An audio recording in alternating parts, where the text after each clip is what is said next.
Hello, this video introduces the Harrod Domar model, one of the foundational models in the study of economic growth and development.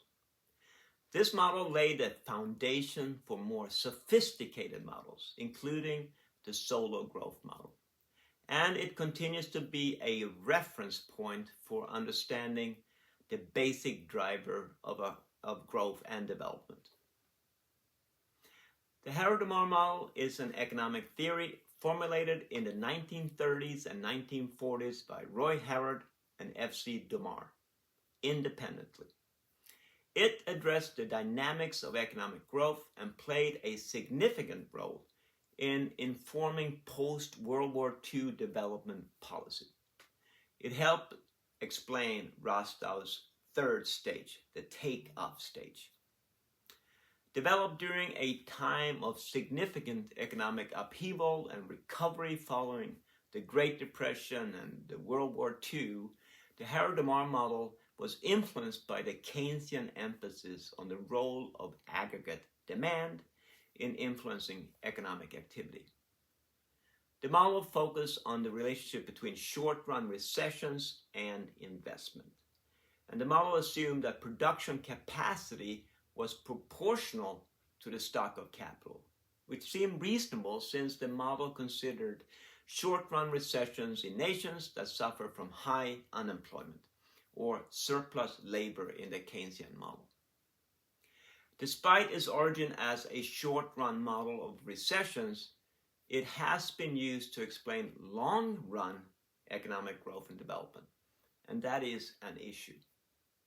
The Harrod Domar model makes several key assumptions. First, this one is called the savings investment identity, and the model assumes that all savings are immediately invested, implying that savings equal investment. The second assumption is the fixed capital output ratio, the little k.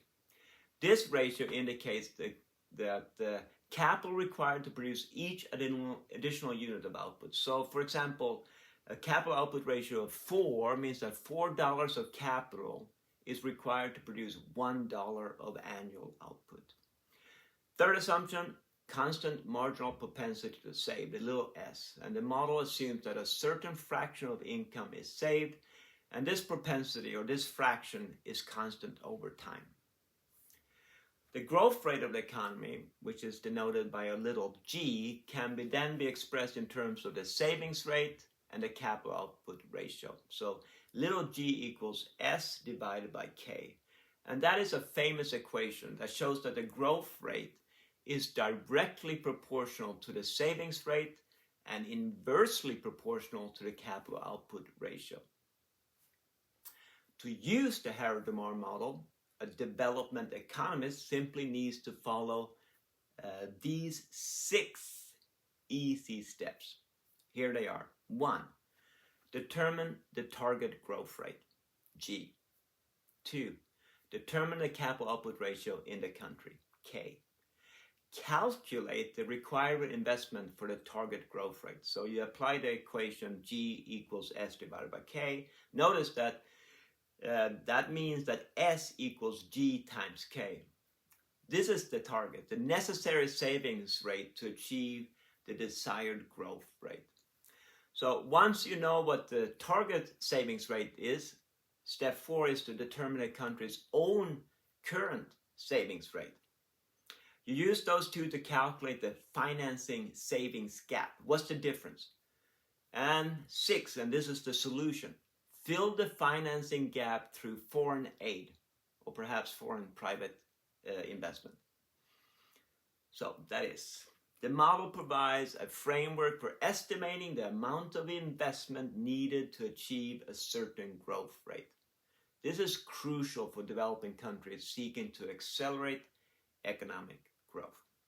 In addition, the model emphasizes the importance of savings and their direct link to investment and growth, advocating for policies that boost domestic savings rates. Finally, in terms of policy implications, the model suggests that government policies should focus on reducing the capital output ratio through technological advancement or increase the savings rate through fiscal measures.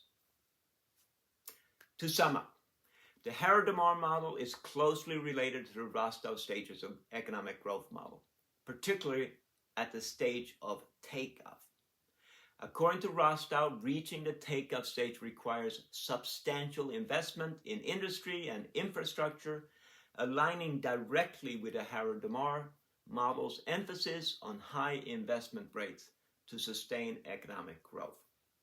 Also, both the Rostow model and the Harrod Domar model suggest that sustained economic growth is achievable through continuous and substantial investment, primarily funded by domestic savings or foreign aid.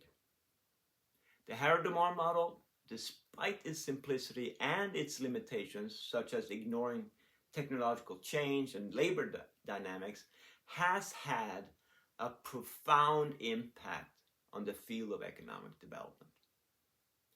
Thank you.